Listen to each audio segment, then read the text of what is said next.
again. Sussing it out, chapter 36. I am the Sussman, Rick Sussman, using still the facial recognition camera, I think? Yeah, oh, there it goes. Okay, there we go. So, today's topic, later in the day topic, is the next Blatantly Honest review, not a comic book. I have a whole separate vlog for that. You should be watching it. Blatantly Honest review today is WWE 2K14 for the only system that works. There you go. PlayStation 3. I was really anticipating playing this game. A friend of mine reviewed it on a website that I read, and he loved it. He said it was as close to the AKI engine of the WrestleMania No Mercy, WrestleMania 2000, N64 wrestling games that any next-gen system has been outside of Def Jam Vendetta. So I was really looking forward to playing this game. I couldn't find it anywhere. All the red boxes around me were sold out, so I reserved one, and lo and behold, I got it, and I've been playing it pretty much all day on my day off, just sort of a day to unwind. So the Creator Wrestler mode is the first thing I went to immediately.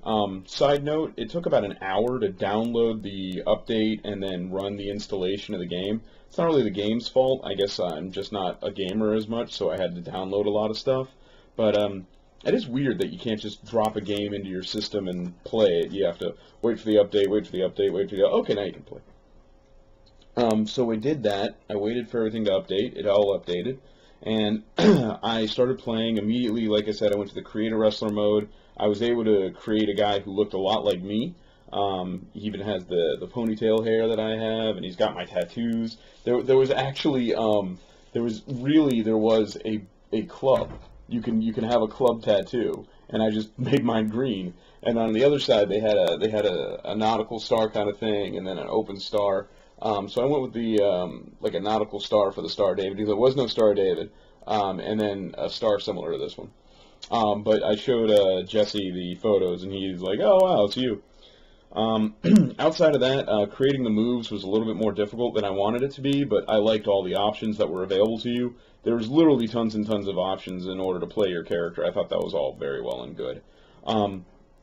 The gameplay itself was really disappointing. I was expecting WrestleMania No Mercy, and what I got was the same SmackDown engine, only fine-tuned a little bit more. What I mean by the SmackDown engine is punch, kick, punch, kick, punch, kick, hit a move, punch, kick, punch, kick. There's no real like fluidity to it. They were trying. They did add a targeting system where you can focus on one particular body part, which I thought was really cool.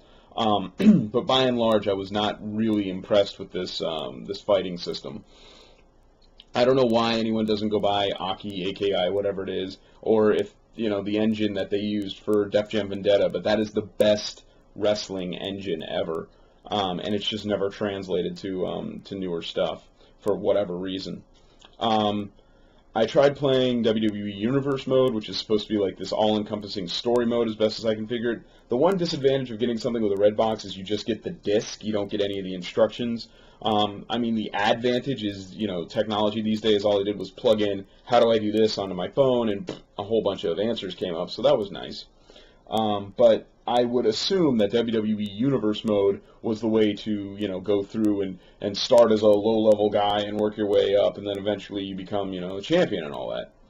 I played like 4 months of mode, wrestling the same 3 guys literally about a dozen times.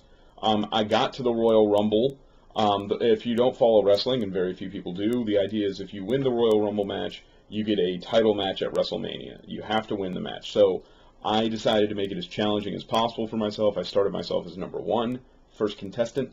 The Royal Rumble is every minute or so another guy comes into the ring. You can only eliminate guys by throwing them over the top of the ropes, and then you have to beat 29 other men. So it's you and 29 guys, 30 people in the ring. Not everyone at once. It could be everyone at once, but usually people get eliminated. And I won! Yay! How difficult to win a wrestling game. I'd already found a number of problems with the game to begin with. It wasn't advancing my storyline. I actually set one of the matches to Last Man Standing, where the match was... A Last Man Standing match is essentially you beat a guy up so bad that he can't get back up. He's knocked out. But in this match, I accidentally did a maneuver that allowed me to put my opponent into a pin, and the referee counted the 1, 2, 3. So in a match where you can only win by knocking a guy out, I won by pinfall. And that's really bad. In another match, I did a big move where I put a guy's head through a table, and he immediately popped right back up like there was nothing wrong. I then hit him with my finishing maneuver, and he was knocked out cold. So I don't know why my finishing maneuver is somehow more powerful than throwing a human being through a table, but whatever.